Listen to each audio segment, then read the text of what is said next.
Welcome to Sophia Coaching Center. Today PGTRB Maths Unit 10 Probability Theory next topic வந்து என்ன அப்படின்னா small samples தான் பார்க்க போகிறோம். ஸோ ஆல்ரெடி வந்து லார்ஜ் சாம்பிள்ஸ்லாம் பார்த்துட்டோம். அதில் உள்ள எக்ஸாம்பிள்ஸ் எல்லாமே வந்து கம்ப்ளீட் பண்ணியாச்சு. நெக்ஸ்ட்டு ஸ்மால் சாம்பிள் அப்படின்னா என்ன அப்படின்னா for small sample the size of the sample வந்து என்ன அப்படின்னா ஸ்மால் என்னோட value strictly less than 30. So இது கூட கொஷினாக மேக் பண்ணலாம். ஸோ இதுவும் வெரி வெரி இம்பார்ட்டன்ட் தான். ஸோ ஸ்மால் டெஸ்ட்டில் நம்ம பார்க்க போகிற டெஸ்ட் சாம்பிள்ஸ் என்னென்ன அப்படின்னா student's t distribution and Fisher's distribution test, that is F test அப்படின்னு சொல்லுவோம். And then chi square test. First one வந்து என்ன அப்படின்னா ஸ்டூடெண்ட்ஸ் டி டிஸ்ட்ரிபியூஷன் தான் பார்க்க போகிறோம். WS கோசெட் அப்படிங்கிறது தான் வந்து இந்த டெஸ்ட்டை வந்து கண்டுபிடிச்சாரு. Let xi equal to I equal to 1 to x up to n be a random sample of size n from a normal population with mean வந்து mu and variance வந்து sigma squared. Then students T is defined by the statistic. So T value வந்து என்ன அப்படின்னா x bar minus mu divided by s by root 10. ஓகேவா? So இதுதான் வந்து என்ன அப்படின்னா ஸ்டூடெண்ட் டி டிஸ்ட்ரிபியூஷனோட டி வேல்யூ. ஸோ இதுவுமே வெரி வெரி இம்பார்ட்டன்ட். ஏன்னா இதை யூஸ் பண்ணி வந்து சம்ஸ் போடுவோம். அண்ட் தென் எக்ஸ் பார்ங்கிறது நமக்கு தெரிஞ்சதுதான். Summation I equal to 1 to n xi by n. அதான் வந்து என்ன அப்படின்னா average, that is x bar is the sample mean. And variance வந்து என்ன அப்படின்னா 1 by n minus 1 into summation xi minus x bar the whole squared. So இதுவும் வந்து very very important. It follows the student's t distribution with gamma equal to n minus 1 degrees of freedom with probability density function. So இதில் degrees of freedom வந்து என்ன அப்படின்னா n minus 1. So degrees of freedom கூட கேட்கலாம். Students T டிஸ்ட்ரிபியூஷனில் degrees of freedom என்ன அப்படின்னா n minus 1 and அதோட probability density function வந்து என்ன அப்படின்னா f of t equal to 1 by gamma of nu beta of 1 by 2 gamma nu by 2 1 by 1 plus t squared by nu the whole power nu plus 1 by 2. And t varies from minus infinity to plus infinity. So இதுதான் வந்து என்ன அப்படின்னா t டிஸ்ட்ரிபியூஷனோட probability density function and test value t யோட value இங்கே கொடுத்துருக்காங்க. இதில் எல்லாமே இந்த பாக்ஸ் போட்டு எழுதியிருக்கிறது எல்லாமே இம்பார்ட்டன்ட் தான். 1 சப்ஸ்டியூட் பண்ணோம் அப்படின்னா நியூவோட வேல்யூ ஈக்குவல் டு 1 அப்படின்னு இந்த probability density ஃபங்க்ஷனில் சப்ஸ்டியூட் பண்ணோம் அப்படின்னா இது வந்து எப்படி சேஞ்ச் ஆகுது பாருங்க. ஸ்டாண்டர்ட் காட்சி டிஸ்ட்ரிபியூஷனாக வந்து சேஞ்ச் ஆயிடுது. That is 1 by pi into 1 plus x square படிச்சிருப்போம் இல்லையா. இங்கே வந்து பீட்டா ஆஃப் இங்கே 1 சப்ஸ்டியூட் பண்ணும்போது இது 1 ஆகிடும். And then beta of 1 by 2 1 by 2 வரும். Beta of 1 by 2 1 by 2 value என்ன அப்படின்னா பை. ஸோ அதான் இங்கே சப்ஸ்டியூட் பண்ணுவோம். And then 1 by 1 plus t squared by 1 வரும். So 1 by 1 plus t squared the whole power 1 plus 1 வந்து 2 by 2. ஸோ கேன்சல் ஆகிட்டு 1 வந்துடும். So 1 by pi into 1 by 1 plus t squared. இது வந்து என்ன அப்படின்னா ஸ்டாண்டர்ட் காட்சி டிஸ்ட்ரிபியூஷனாக மாறுது. எது T distribution becomes a standard Cauchy distribution when nu equal to 1 and n s squared equal to n minus 1 into capital S squared. அதாவது small s squared capital S squared அதெல்லாம் already பார்த்தது தான். So அது ரெண்டுக்கும் உள்ள relation கொடுத்துருக்காங்க. and t varies from minus infinity to plus infinity. So s squared வந்து என்ன அப்படின்னா 1 by n into summation xi minus x bar the whole squared. and chief features of the T probability curve.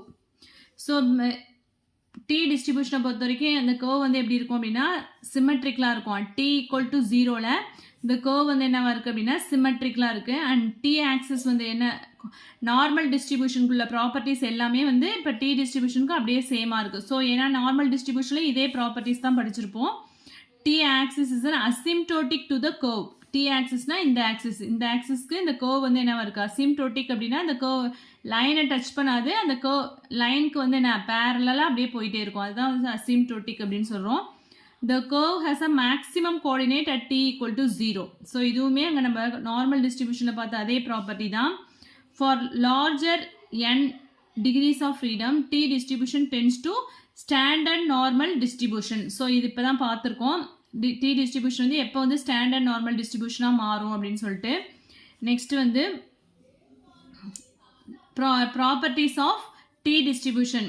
D டிஸ்ட்ரிபியூஷனை பொறுத்த வரைக்கும் அது வந்து என்ன ஒரு கண்டினியூஸ் டிஸ்ட்ரிபியூஷன் தான். அது மாதிரி all the moments of odd order about the origin vanish. That is odd order அப்படின்னா mu1 mu3 mu5 இது எல்லாமே வந்து என்ன 0 ஆகிடும்.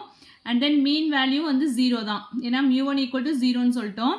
அண்ட் மீன் வந்து 0. அது மாதிரி வேரியன்ஸ் mu2ங்கிறது என்ன அப்படின்னா gamma by gamma minus 2 or n by n minus 2 அப்படின்னு கூட சொல்லலாம். அதாவது காமாக்கு பதிலாக என்கிற ஆல்ஃபபெட் கூட சில புக்ஸில் வந்து யூஸ் பண்ணியிருப்பாங்க.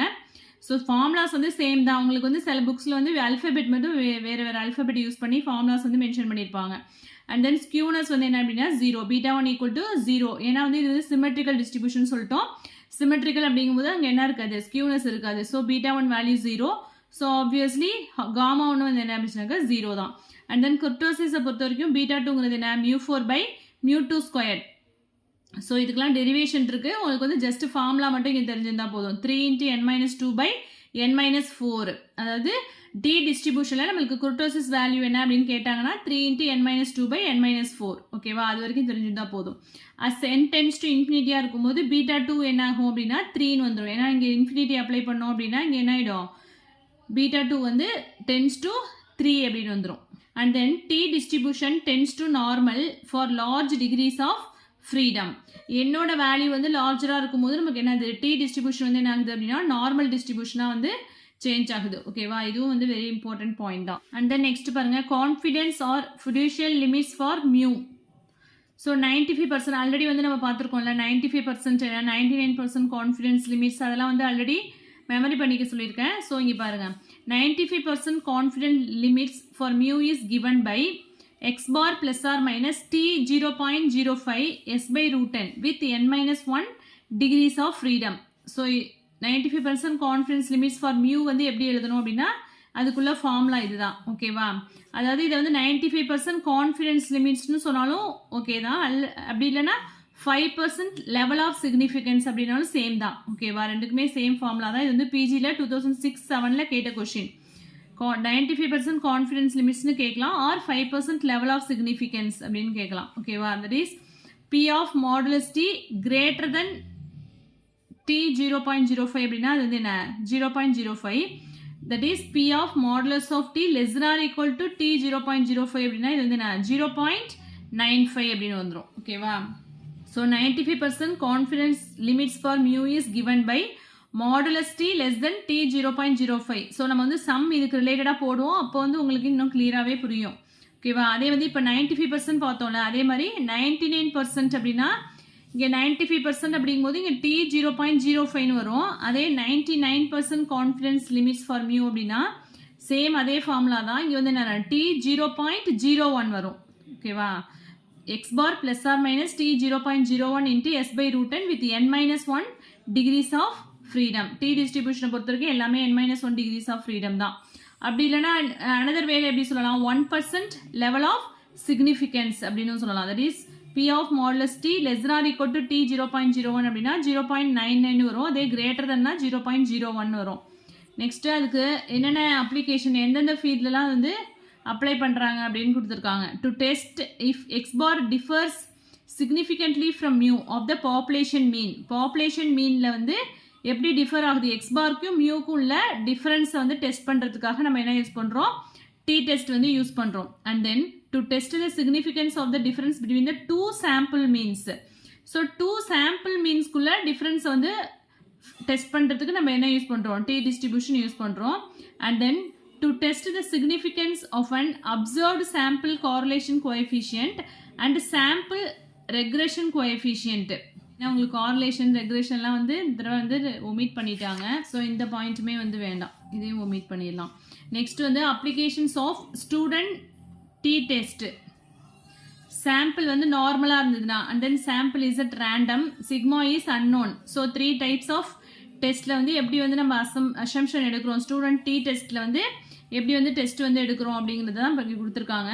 So T test for single mean, அதுக்கு வந்து ஃபார்முலா என்ன அப்படின்னா X bar minus mu divide by S by root 10 with n-1 degrees of freedom. And T test for difference of means அப்படின்னா அதுக்கு ஃபார்முலா பாருங்க x1 bar minus x2 bar. இங்கே x bar minus mu போட்டோம்ல, அதே மாதிரி இங்கே x1 bar minus x2 bar divide by S by root of n1 plus n2. So இங்கே degrees of freedom என்ன ஆகிடும், n1 பிளஸ் n2 மைனஸ் 2 அப்படின்னு வந்துடும். ஓகேவா, ஸோ இது கூட கொஸ்டினாக கேட்கலாம் உங்களுக்கு. T test for significance of observed sample correlation coefficient. So correlation ரிலேட்டடாக உள்ள பாயிண்ட்ஸ்லாம் வந்து உங்களுக்கு வந்து எடுத்துருங்க. ஏன்னா வந்து இது வந்து கார்லேஷன் வந்து உங்களுக்கு டோட்டலாகவே கார்லேஷன் வந்து இந்த டாப்பிக்கே வந்து ரிமூவ் பண்ணிட்டாங்க. ஸோ அதுக்கு ரிலேட்டடாக உள்ளதெல்லாம் வேண்டாம். நெக்ஸ்ட் பாருங்க, paired t test for difference of means.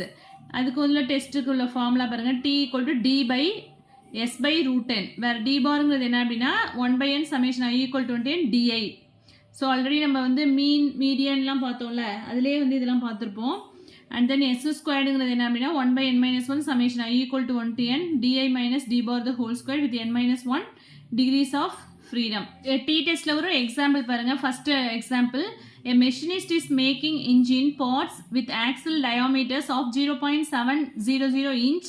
A random sample of 10 parts shows a mean diameter of 0.742 inch with a standard deviation of 0.040 inch. Then test statistic at 5% level is என்ன அப்படின்னு கேட்டிருக்காங்க. So நம்மளுக்கு first என்ன கொடுத்துருக்காங்க, மியூவோட value கொடுத்துருக்காங்க. ஏன்னா வந்து machinist is making engine parts with axle diameter of 0.700 inch. அதுதான் வந்து என்ன அப்படின்னா மியூ 0.700. அடுத்து வந்து சாம்பிள் என்ன கொடுத்துருக்காங்க அப்படின்னா 10. So n equal to 10 and x பாரோட வேல்யூ வந்து என்ன அப்படின்னா 0.742. மீன் டயாமீட்டர் வந்து என்ன 0.742 and then sங்கிறது என்ன அப்படின்னா 0. ஸ்டாண்டர்ட் டிவியேஷன் ஆஃப் 0.040 இன்ச்னு கொடுத்துருக்காங்க. ஸோ இங்கே வந்து small s equal to 0.040 inch. Degrees of ஃப்ரீடம்ங்கிறது நம்ம எப்படி எடுப்போம், n-1 எடுப்போமா, என்னங்கிறது 10. அப்போ n-1னா 10-1 9 வந்துடும். ஸோ h0ங்கிறது நம்ம ஃபர்ஸ்ட் என்ன செட் பண்ணியிருக்கோம், நல் hypothesis mu equal to 0.700 and h1 அப்படின்னா என்ன வரும், அதுக்கு ஆல்டர்னேட்டாக செட் பண்ணுறது தான் வந்து ஆல்டர்னேட் ஹைபோதசிஸ். ஸோ மியூ வந்து நாட் ஈக்குவல் டு திஸ்.